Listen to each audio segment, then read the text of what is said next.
Hello. So today we will talk about how to overcome your stress, day-to-day stress, as well as your SSB stress. तो कई लोग परेशान हो जाते हैं कि अब बिल्कुल SSB आ गया, सिर पे आ गया, सर अभी मैं क्या करूं, 30 डेज शेड्यूल बता दो, 1 वीक शेड्यूल बता दो, 1 मंथ शेड्यूल बता दो। तो प्रेशर में आने से कोई काम बनने वाला नहीं है।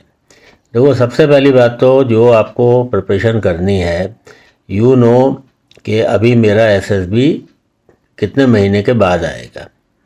तो I have put A video for your daily routine also, जिसमें 8-8-8 एक लाइफ का प्रिंसिपल है। 8-8-8 वो SSB पे भी लागू होता है। 8 घंटे take rest, sleep, refresh your self, and 8 hours is your school or office or whatever you do, and remaining 8 hours time you have to divide for your SSB preparation. अब कई लोग पूछते हैं कि सर ऑफिस के साथ कैसे करें। ऑफिस आप देखो 6 घंटे का ऑफिस है, 8 घंटे का ऑफिस है, कुछ जगह 8 आवर्स है, और कई जगह आपका 12-12 घंटे का भी काम हो जाता है, पर्टिकुलरली प्राइवेट जॉब में। तो उसी में से आपको टाइम निकालना है, एंड यू हैव टू सी कि मुझे इसी में प्रिपरेशन करनी है और कितने मेरा रिक्वायरमेंट है, how much effort is required. अब first identify your weakness. Communication skills weak हैं, GK and current affairs weak है, या साइक वीक है, तो उसकी फिर आप प्रैक्टिस करो। अब आज बात करते हैं कि इन्हीं सब चीज़ों में आप टाइम नहीं निकाल पाते हो और फिर स्ट्रेस बिल्डअप होना शुरू हो जाता है। और जब स्ट्रेस बिल्डअप होता है तो your efficiency goes down. Same thing is with your examinations, whether it is your class 10, 12th, graduation, any examination, and SSB is also an examination which requires lot of effort. तो एक तो proper आप routine अपना बना के चलो, और stress level भी हर एक आदमी का अलग अलग होता है। कोई जल्दी परेशान हो जाता है और कोई एंड्योरेंस होती है उसके डे टू डे प्रेशर्स। अब मैं ये काम करूं कि ऑफिस का करूं कि घर का करूं कि पढ़ाई करूं, तो वो भी प्रॉब्लम्स आपके आने लगती है। अब कोई भी एग्ज़ाम में सक्सेस भी it depends upon your attitude. आप पॉजिटिव थिंकिंग रखोगे, पॉजिटिव एटीट्यूड रखोगे, स्ट्रेस बिल्डअप नहीं होगा। देखो, आपके हाथ में अपनी मेहनत करना है, how much effort you can put in. Result आपके हाथ में नहीं है, कॉन्सिक्वेंसेस आपके हाथ में नहीं है। तो जब कॉन्सिक्वेंसेस आपके हाथ में है ही नहीं, you have no control on the consequences, then why should you worry. और स्ट्रेस में आके क्या कॉन्सिक्वेंसेस चेंज हो जाएंगे? अगर रिकमेंड होना है तो रिकमेंड होगे, नहीं रिकमेंड होना है तो नहीं रिकमेंड होगे। लेकिन अभी टेंशन में आप बैठ जाओगे तो उससे कुछ काम होने वाला नहीं है और नुकसान हो जाएगा। तो पढ़ाई की तरफ आप ध्यान दो, तैयारी की तरफ, प्रिपरेशन की तरफ ध्यान दो। और मैंने जो PCP फॉर्मूला बताया है, प्रैक्टिस, करेक्ट एंड प्रैक्टिस। पहले आप टेस्ट दो अपने को, या एक स्टोरी लो, उस पर आप एक पिक्चर पर स्टोरी लिखो, उसको चेक करो अपनी। और मैंने वीडियोस में सारी चीज़ बताई है कि आप अपने आप से कैसे चेक कर सकते हो कि मेरी स्टोरी ठीक है कि नहीं है। नेगेटिविटी देखो, उसमें नेगेटिविटी कैसे आएगी? नेगेटिव वर्ड्स यूज़ करने से। आप उसमें गिनो मैंने कितने नेगेटिव वर्ड्स इसमें यूज़ करे हैं, तो आपको अपने आप पता पड़ जाएगा कि my story is going wrong. तमाम वीडियोस मैंने डाली हुई है, देख तो लो उनको, देखो, समझो, और उसके बाद में आप खुद अपना चेकिंग कर सकते हो।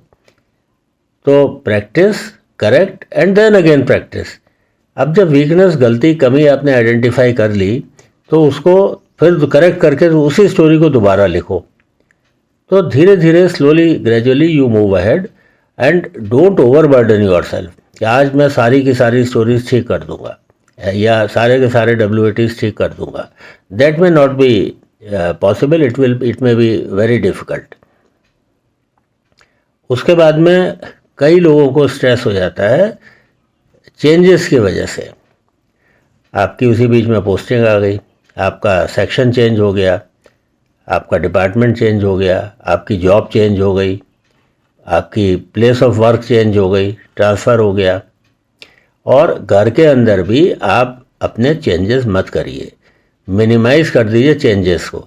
रूटीन में भी चेंजेस एक बार चेंज ले आइए, उसके बाद बार बार रूटीन चेंज हो रहा है, डिस्टर्ब हो रहा है, तो that also causes builds up your stress.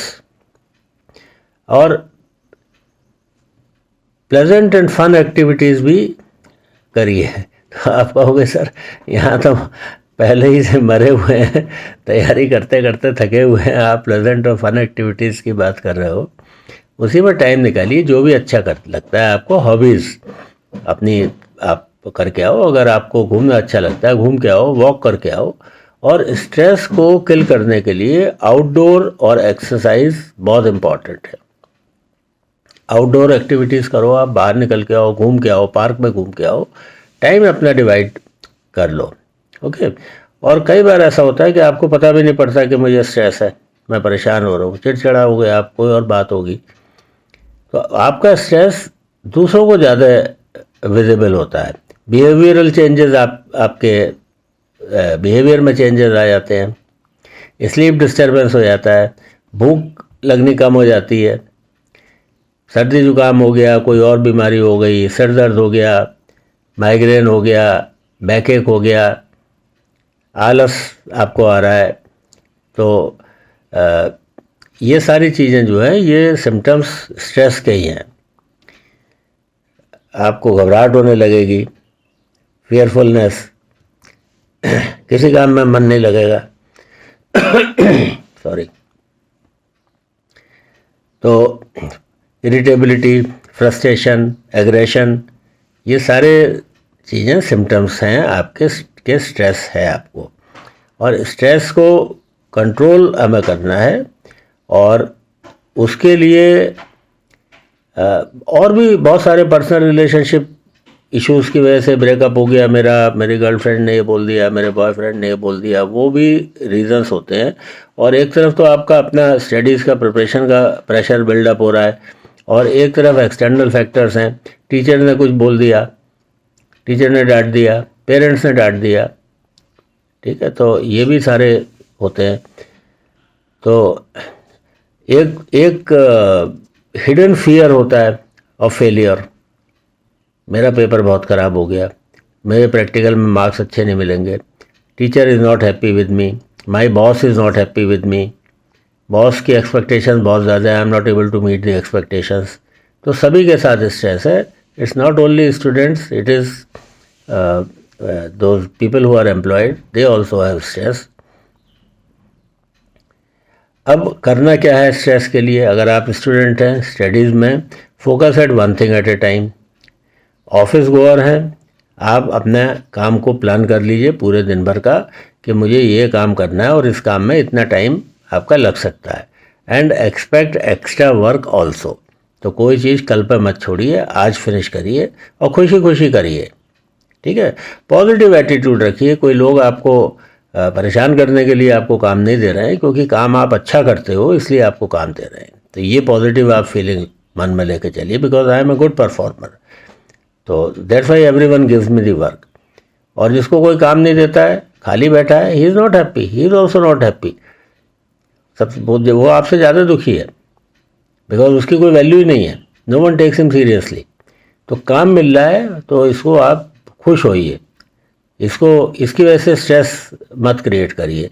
हाँ, काम को ऑर्गेनाइज करिए कि कैसे मुझे समय रहते काम को कंप्लीट करना है और बेस्ट पॉसिबल वे में देना है, योर बेस्ट।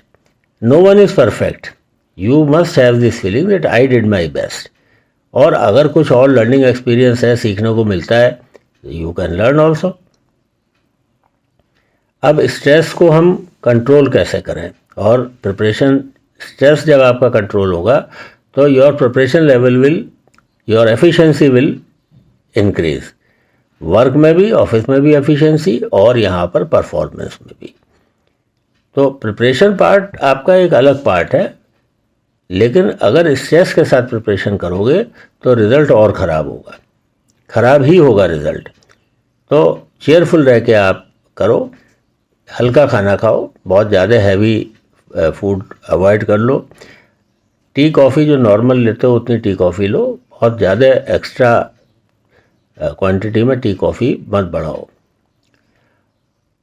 और सेल्फ मेडिकेशन से बचो। अब मैंने बताया आउटडोर एक्टिविटीज़ इसमें बहुत हेल्पफुल होती हैं। योगा मेडिटेशन बहुत हेल्पफुल होता है। तो आप वॉक करके आओ 15 मिनट। आप अगर एसएसबी की प्रिपरेशन जैसे कर रहे हो तो आप रनिंग के लिए रेगुलर जा ही रहे हो, और स्कूल स्टूडेंट हो अगर अभी छोटी क्लासेस में हो तो रनिंग के लिए और वॉक के लिए जाना शुरू करो। Swimming is again a very good exercise. अब तो समर्स में स्विमिंग इज़ गुड एक्सरसाइज अगर फैसिलिटी है अवेलेबल। उसके बाद में आप क्रिकेट, फुटबॉल, आउटडोर गेम्स कोई खेलते हो वो अपने दोस्तों के साथ खेलो। दोस्तों के साथ कंस्ट्रक्टिव पॉजिटिव टाइम स्पेंड करो, गपशप वाला टाइम मिनिमाइज कर दो। फिर योगा, सूर्य नमस्कार, ये आप घर में रोज़, ये तो आप करो ही करो। एग्ज़ाम्स, एसएसबी और no SSB, this should be your daily routine. उसके बाद में पढ़ाई जब भी आप करो, चाहे एसएसबी की करो या आप 10-12 की पढ़ाई करो, शॉर्ट ब्रेक्स बीच बीच में आप लो। कंटिन्यूसली 8 घंटा 6 घंटा पढ़ाई से बेटर है कि आप 50 मिनट पढ़ाई करो, 10 मिनट 5 मिनट का ब्रेक लो, स्ट्रेच करो, थोड़ा सा खुली हवा में घूम के आ जाओ, आंखें बंद कर लो अपनी, रिवाइज कर लो और उसके बाद फिर कंटिन्यू करो। अब मैंने रिवाइज बोला तो रिवाइज में मैंने 3 hours, I talk about 3 hours, that is read, relax and revise. Revise and recall. तो पहले आप पढ़ लो जो पढ़ा, जो भी आपने जी के करंट अफेयर्स पढ़ लो, कोई भी इंफॉर्मेशन नॉलेज आप गेन कर रहे हो, सब्जेक्ट की स्टडी कर रहे हो, रीड करो। उसके बाद में आंख बंद करो, रिलैक्स करो, थोड़ा सा बाहर फ्रेश एयर में जाना है, घूम के आ जाओ, और फिर उसको रिकॉल और रिवाइज करो कि क्या पढ़ा था, उसको अपने दोबारा सोचो।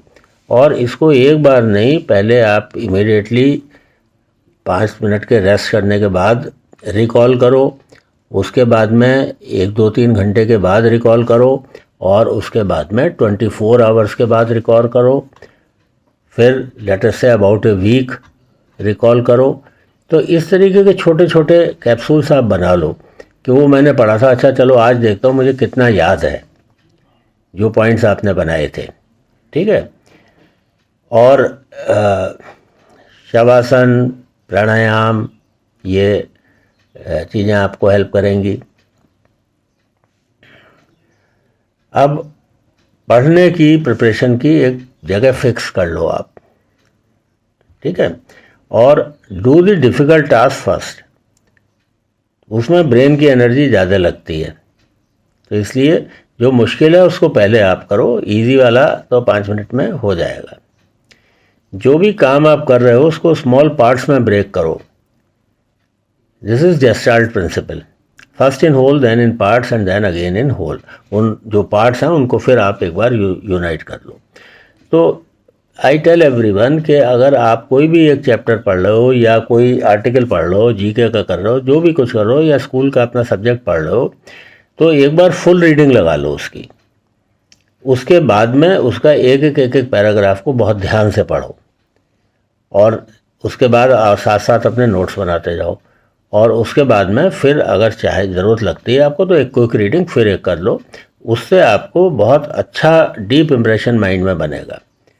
और ये करने के बाद आंख बंद करो और अपना एक एक पैराग्राफ पकड़ के रिकॉल करो। अच्छा फर्स्ट पैराग्राफ में ये था, सेकंड में ये था, अच्छा थर्ड में ये था, ऐसे करके रिकॉल करो। Recall is very important. आप पढ़ लेते हो, रिकॉल नहीं करते हो। रिकॉल मैंने बताया, एक तो इमीडिएट रिकॉल, एक शॉर्ट टाइम पास के बाद रिकॉल, एंड एक थोड़ा और जब वीक हो जाए 10 डेज 15 डेज, तो आप देखोगे कि फॉरगेटिंग होती जा रही है। जितना टाइम गैप होता जा रहा है उतनी फॉरगेटिंग होती जा रही है। जहाँ पर आपको फॉरगेटिंग लगे कि ये तो मैं भूल गया, immediately go back to your register, go back to your notes, एकदम फ्रेश हो जाएगा। तो ये भी चीज़ें आपको करते रहो। और एक लिस्ट भी बना के रखो जो आपके काम हैं, things to do, TTD list, okay, तो अब याद करने के लिए कई तरीके हैं। एक तो माइंड मैपिंग है, एक एक्रोनिम है। एक्रोनिम जैसे NDA stand for national defence academy, first letter of each important word ले लिया आपने। वेब की और आपने पढ़ाई है, या रॉइक बिव, violet, indigo, blue, green, yellow, orange, red, light के कलर्स हैं। तो इस तरीके से आप एक्रोनिम बना सकते हो याद रखने के लिए। These are all mnemonic aids, जो मेमोरी एड्स जिनको कहते हैं। तो इस तरीके से आप अपना प्रिपेयर कर सकते हो। तो जैसे भी आपको सूटेबल लगता है। और इसके बाद मैं एक और एक्रोनिम मैं आपको बता देता हूँ, रोजेस, ROSES। तो ये रोजेस जो हैं, these roses will bring fragrance in your life, आपकी ज़िंदगी को खुशनुमा बना देंगे। तो R stand for read, revise and recall, जो 3 R's मैंने बताए थे। O स्टैंड फॉर ऑर्गेनाइज, आप वेल ऑर्गेनाइज करो, अपनी स्टडी को भी ऑर्गेनाइज करो, अपनी लाइफ को भी ऑर्गेनाइज करो। S, next comes S stand for sleep, sleep and rest. तो मैंने बताया स्लीप इज़ वेरी इंपॉर्टेंट, आपको रिफ्रेश कर देती है। और E stand for exercise and eating healthy food, exercise and बहुत ज़्यादा हैवी फूड वगैरह मत लो, प्रॉपर डाइट लो, आप लाइट डाइट लो, जो भी खाना है खाओ, हेल्दी खाओ, और एक्सरसाइज ज़रूर करो, आउटडोर एक्टिविटीज़ आप ज़रूर करो। और जो O मैंने बताया वो ऑर्गेनाइज भी है और आउटडोर एक्टिविटी के लिए भी O है। तो read, relax, revise, recap. O is for organize and outdoor activities. S is for sleeping and rest. E is for exercise and eating healthy food. And again the last S is speaking your heart to someone. दिल की बात आप अपने मन की मन में मत रखो, किसी ना किसी के साथ, अपने फ्रेंड्स के साथ, अपने पेरेंट्स के साथ, अपने ब्रदर सिस्टर के साथ में, सिबलिंग्स के साथ में शेयर ज़रूर करो। Speak to someone, what is your problem, speak to someone. और मैं तो बोलता हूँ कि अगर you can write in the comment section, जो छोटी मोटी आपकी प्रॉब्लम्स होती हैं, I think I will be able to help you. तो कमेंट सेक्शन में आप लिख लो, अगर कोई बहुत ज़्यादा पर्सनल या प्राइवेट आपकी नहीं है which you can share publicly, तो वो आप you can ask me the question if you are not getting any help anywhere. लेकिन स्ट्रेस से आपको बच के चलना है। और फाइनली यू मस्ट रिमेंबर कि this is not the end of the world. आपके मार्क्स कितने आए, क्या आए और अचीवमेंट आपका क्या हुआ, उसके आगे भी दुनिया है। और सबसे बड़ा एग्जाम्पल तो हमारे भारत के माननीय राष्ट्रपति जी श्री APJ अब्दुल कलाम, आप सबको पता है, he was not recommended by Dehradun selection board and he rose to become a scientist of great repute. Defence के लिए आप देखिए, he became supreme commander of all the 3 services, army, air force, navy, और he became president of India. तो आप ये क्यों सोच लेते हो कि मेरा ये दरवाज़ा बंद हो गया तो अब तो ज़िंदगी का अंत है, अब तो कुछ होना ही नहीं, कुछ हो ही नहीं सकता। इन्होंने मेहनत करना नहीं छोड़ा, हार्ड वर्क नहीं छोड़ा, और उम्मीद नहीं छोड़ी, होप नहीं छोड़ी। स्ट्रेस हर एक की लाइफ में आता है, there are stressful moments in everyone's life, but you must learn to overcome that stress. और स्ट्रेस के प्रेशर में आके आप अपना और नुकसान मत कर लो। This is my sincere advice to you. And if you have got any questions, any issues, please write in the comment section. Bye.